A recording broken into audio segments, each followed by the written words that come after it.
bienvenue dans cette nouvelle année 2019. Je vous souhaite plein de bonnes choses, bonne santé, bonne année, bonne continuation, je ne sais pas, mais en tout cas, que mes meilleurs vœux soient avec vous.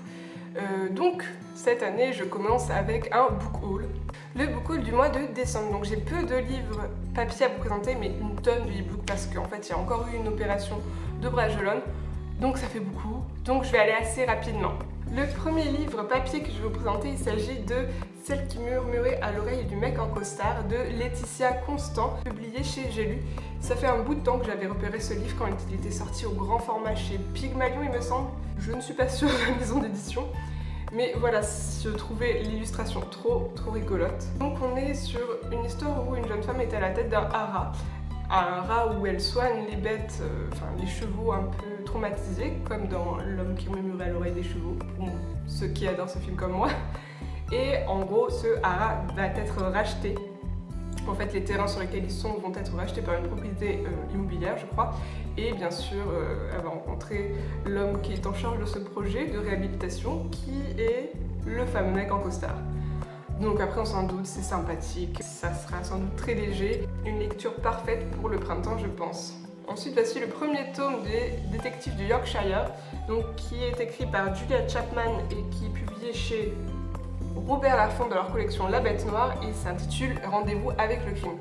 Donc, cette série, je l'avais vue passer plusieurs fois dans les rayons policiers, je l'ai trouvée trop mignonne. Enfin, du moins, toutes les couvertures sont super colorées. Il y avait celle-ci, les Détectives du Yorkshire, et Agatha Raisin, je crois, qui me tentait parce que c'est des petites histoires un petit peu anglaises, etc. J'en ai entendu parler sur la chaîne de Big Kitty, donc elle en parlait avec tellement d'enthousiasme et recommandait tellement ça que c'était vraiment genre des petites Madeleine de Proust anglaises. Enfin voilà, c'était mignon, c'était très anglais et ça c'est ce que je recherche quand je me pose tranquillement. Donc je sais que je vais beaucoup aimer et je pense que si je l'aime beaucoup, il va aller rejoindre la palle de ma maman également. Ensuite, une compagne lune dont je vous ai peu parlé, mais il s'agit de Persuasion, illustrée par Margot Motin, donc écrit par Jane Austen, qui est publié chez Tiber Éditions. J'ai le premier livre qu'ils avaient fait illustré par Margot Motin, qui est Orgueil et Préjugés. Et donc voilà, j'avais envie de continuer la collection parce que je les trouve trop beaux, c'est vraiment des superbes objets livres.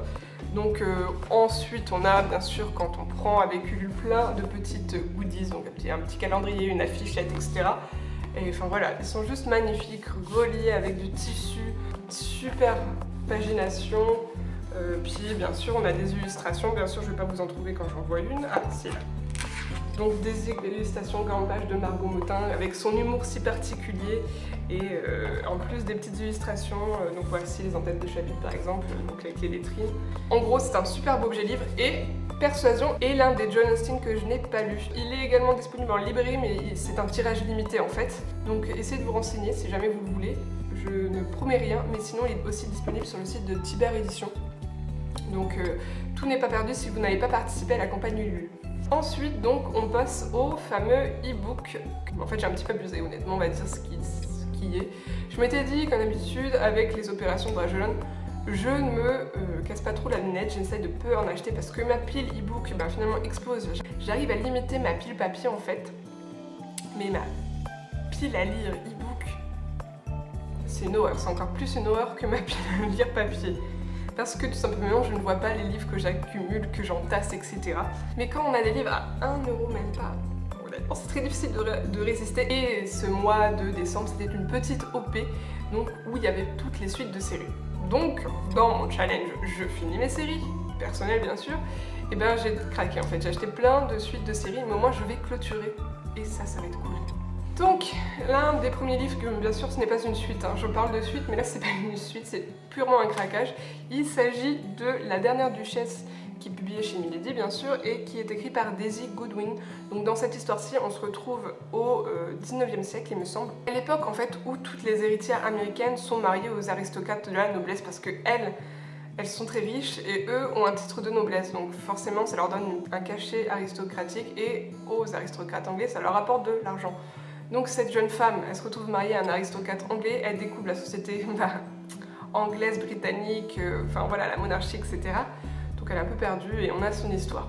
Donc clairement c'est un sujet qui me touche parce que voilà, c'est l'Angleterre, c'est la noblesse, enfin voilà les gens, et puis en plus c'est de l'amour, et puis il y a la condition de la femme à l'époque, enfin voilà, tout pour me plaire je pense. J'ai également acheté Entre c'est pour la vie et donc le 3e tome, Ceux qui réussissent, que je ne vais pas vous montrer là mais qui arrive après, sont les tomes 2 et 3 respectivement de la série 2 par 2 écrite par Jennifer Eccles. J'avais beaucoup aimé le premier tome, enfin c'était une petite romance lycéenne bien sympathique. Et donc voilà, je vais continuer et finir enfin cette série, ça c'est cool. Ensuite j'ai acheté le tome 2 et 3 de la série La Duchesse des Cœurs, donc Lord Jack à tout prix et Lord Ash à tout prix, je crois que c'est ça le 3e tome. Donc écrit par Sally Mackenzie et publié chez Milady dans leur ancienne collection Pemberley.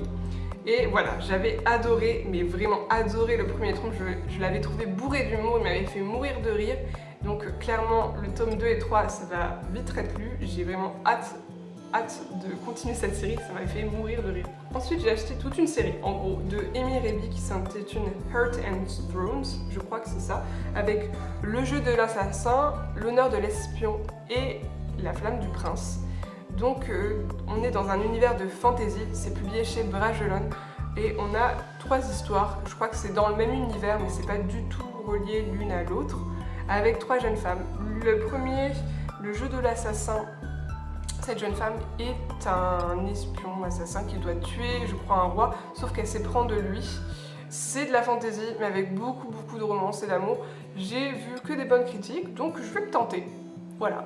Ensuite, la dernière série que j'ai complétée, il s'agit des Chroniques de Carne, donc le tome 2 et 3, là c'est le tome 3, écrit par Simon Sanahujas et qui est publié chez Bragelonne dans leur collection Snark, donc la collection d'un numérique fantasy de Bragelonne. Et j'avais beaucoup aimé le premier tome, je l'avais découvert en fait au salon Livre à Vannes, près de chez moi. C'était un univers assez violent et assez prosaïque, un petit peu dégoûtant même des fois, mais j'aime bien ce genre de fantasy. Parfois on a un super héros, Carne, très bourru, qui a été mercenaire, qui a été pirate, enfin voilà, il aime la bagarre et ce genre de choses, et il est mêlé donc par des aléas de vie à plein de complots, etc.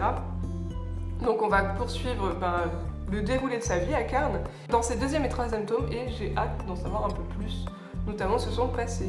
Ensuite, le dernier livre que j'ai acheté dans ce cadre-ci, il s'agit de Victoria, également écrit par Daisy Goodwin, qui raconte l'histoire romancée des jeunes années de la reine Victoria. Donc oui, on a vu beaucoup de films sur ça, j'ai notamment adoré le film avec, je crois que c'est Emily Blunt qui la joue quand elle est jeune, enfin voilà, les jeunes années de Victoria. Mais ça marche toujours sur moi, j'aime toujours autant voir l'histoire d'amour entre Victoria et Albert, que je trouve absolument fantastique et tellement romantique, on va dire, pour l'époque. Donc ouais, je suis un petit peu fan de ce genre de choses, comme vous le savez.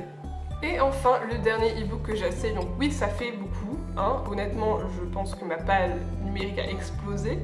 Il s'agit de Betty and John, le tome 1, La mort vous va si bien, écrit par Louisa Meonis, et donc publié chez Milady dans la collection Emma.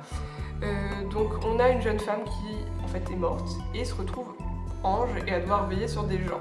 Bien sûr que ça va être plus compliqué qu'elle ne pense, qu'elle va se retrouver mêlée à des histoires un petit peu rocambolesques et elle va rencontrer un autre ange qui est maxi beau, maxi intéressant. Enfin, voilà, vous voyez le genre, c'est sympathique. Et je pense que ça va bien aller dans certaines pales, peut-être du Pumpkin Autumn Challenge. C'est du fantastique rigolo, donc moi j'aime beaucoup. Donc voici tout pour ce book haul, le premier de l'année, enfin de l'année dernière du moins, pour le mois de décembre.